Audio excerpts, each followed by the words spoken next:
the delay. The criminal should be debarred from contesting even when the trial is pending. The reason they give that the law of the land is that you are innocent till proved guilty. Certainly. But then there are 4 lakh prisoners in Indian jails today, of which 2,68,000 are under trial, which means they have not been convicted, which means they are innocent, and you have taken away 4 of their fundamental rights. Right to liberty, freedom of movement, freedom of occupation, right to dignity. The right to contest is not a fundamental right, but then the political parties refuse to take this reform proposal. We've also been asking for more financial transparency, political parties, how they receive their funds, how they spend. We would like their accounts to be audited by an auditor to be appointed by us, or a panel to be suggested by us, because we have a situation where there are auditors for 30 years who are party ticket holders, and they're auditing. There is conflict of interest very clearly. We would like all these audited accounts to be in the public domain so that people can see the nexus, which is the corporation which gave 5 crores, 10 crores, 100 crores, and what benefit was given by the government to them just after the election. These problems which I mentioned, I first feel that they can be substantially taken care of through the reform proposals which are pending. On the positive side, I would like to say that in the last 62 years, the first time the Union Law Minister came to Election Commission, had a 3.5-hour long meeting, Mr. Moily. We organized 7 regional consultations across the country to develop consensus around these reforms. 8th national consultation was to be held in Delhi. The date was fixed. Prime Minister gave the date, but that was the day when 4th of April 2011, when we had World Cup cricket final. Cricket crazy nation that we are, obviously that was not a good day to hold this meeting, which was postponed. The next date was fixed, 4th of July. That was the time when Anna Hazare was at Jantar Mantar and that movement was at its peak. Again, not the best time. Unwittingly, Anna Hazare's movement sabotaged our reform proposal. That meeting again got postponed and has never happened. And but the law minister came a second time to discuss the details for this national meeting. Then when the new law minister came, I wrote to him and updated him on what all has been happening and requested him to take it further. He also came. 3 meetings from Union Law Minister with Election Commission, in Election Commission, shows that probably there is political will. They do want to bring up the reform bill. We have discussed the draft bill. The draft bill is ready. It was to be brought up in the winter session of Parliament. But we know, we are not blind, that winter session was taken up entirely by Lokpal. So if our bill was not taken up, at least the government has an alibi. But now another winter session is gone, budget session is gone. I only hope the time for our reform proposal has come, and it has come now. Thank you very much.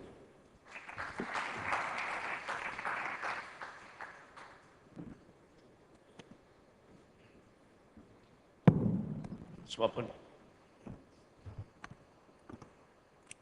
Ladies and gentlemen, first an apology.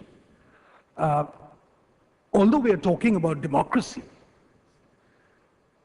I think I must first admit that I have neither been involved with people's movements nor political movements. My upbringing has been tremendously privileged.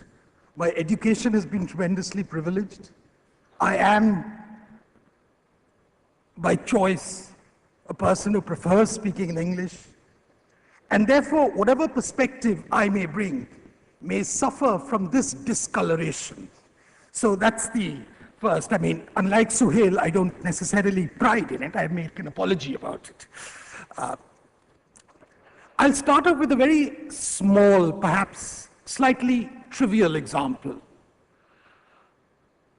Some weeks ago, there was a very minor controversy in Orissa, or Odisha as it's called, which never made it to the pages of the national newspapers. And this centered on the question of honorary doctorates. Now, honorary doctorates are something which, people like us who've got actual genuine ones are a bit wary about it, which is why we don't write doctor, because people will think you've got an honorary doctorate. So the governor of the state, in his capacity as chancellor of the various universities, decided to dole out honorary doctorates to a doctorate, an honorary doctorate to someone who perchance had got associated, not directly, but one step removed, with certain rather comments which were rather uncharitable to Urias. And I think that became a trigger to launch. I mean, there was a wave of outrage in the state. And of course, that got cancelled, and I think now, in future, His Excellency the Governor will probably be a little more circumspect. But I'm pointing this out only to suggest that whereas in the past, you could dole out these freebies, a form of cronyism could be perpetuated. After all, I mean, backwater, Orissa, who cares? Something can be done. These days, it's a little more difficult. And part of the reason, perhaps, is democracy. Mr. Qureshi was talking about the varying turnouts in the polls. Now, one of the things which is very significant about turnout is that Lok Sabha, the turnout is X, Assembly, it's X plus 1, and at the Panchayat level, it's probably X plus 2. So the lower the level of democracy, the greater the interest. And I'm talking about this in the context of what Meera Shankar pointed out, that the need to develop a political consensus we are talking about. She mentioned the word, how we urgently need to develop a political consensus. And that's been a concern to a lot of people, that how long can we go along in this sort of fractious sort of way where we end up shooting ourselves in the foot. Now, last week, I loosely monitored a conference of chief ministers, which the BJP had called, to discuss mainly a coherent economic strategy, a strategy of governance. Now, here you're talking about one particular party. So there'd be a certain assumed commonality of thought. But let's see what came out. Of course, these proceedings need not always find their way into the media because the media thinks it's too boring. But what came across was that even within a national political party of which shared assumptions, you had such a vast difference. You had Mr. Modi talking about a situation where I think broadly speaking, you'd say where the trickle-down effect, where the role of the state is that of a facilitator, an enabler, where the emphasis is on the efficiency of the state. And I think he was talking, keeping in mind the context of Gujarat, which is inherently a very entrepreneurial state, which has the highest GDP, and people often, when you go abroad and talk to sort of gatherings, people say, oh, well, there is India and there's Gujarat. Well, that was one model. And then you also had Shivraj Singh Chauhan, who was an equally efficient, effective, popular chief minister, giving a very, very different, what might again, in case we want to use labels, had a very Keynesian sort of approach, where the state actually assumed a greater role in investment in infrastructure. Of course, that exists in Gujarat as well, but actually making, large sums of welfare schemes.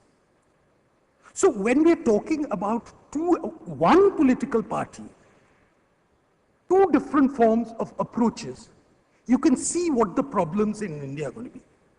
when we talk about the lack of consensus, why? This is not necessarily anyone being venal or anything. These are genuine problems. And I think the problem, if you really look upon it, Dinesh Bhai was talking about how the Planning Commission must do X, how he squares that up with Gandhian self-sufficiency is another matter altogether. I mean, one represents one end of the spectrum and the other extreme, and the Planning Commission represents the other extreme of the centralization scale.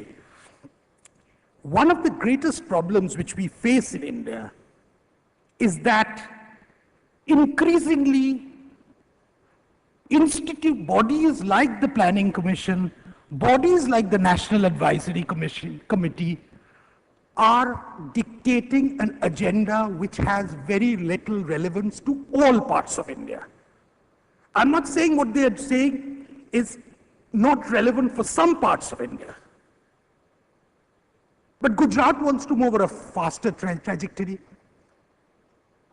The right to food is already in existence in Odisha and Chhattisgarh.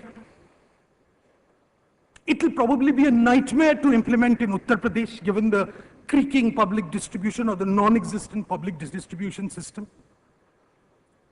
When they evolved the Narega or MG Narega, whatever it's called now, they evolved a fixed criterion which gave emphasis on earthworks. No capital expenditure, very little capital expenditure, so that contractors don't benefit, and earthworks. In other words, you build a Kacha road and wait for the rains when we wait for it to go away. So there was no asset building. Moreover, some of the very rigid specifications applied there didn't make sense to a lot of states because the conditions were very, very different. The conditions which exist in Manipur cannot certainly exist in Gujarat, cannot exist in Punjab. And the model of development which we've taken up, by and large, still accords a disproportionate role to the center. In the battle between the Finance Commission and the Planning Commission, today it's almost 50-50. The Finance Commission gives a statutory thing to the states. The Planning Commission, not only a discretionary quota, but even the architecture of spending is determined by the Planning Commission, which is causing a huge degree of resentment because it goes against the basic tenets of democracy, of governments which are more and more accountable. It is not that governance in India does not exist. You know, there's the mood of gloom and doom which exists, which permeates. Even in this conference, we saw, outside when I was talking informally, this sense of drift, despair. What is it going to be? Is it going to be 5 years? How long will it take? But if you look at it in state-wise, the picture is not all that bleak. There are things happening. 5 years ago, when you talked about Bihar, invariably there would be a snigger. Bihar was a byword for a joke. But today there is hope. Likewise, the pace of growth in Gujarat is something stupendous. So we have areas of growth coexisting with areas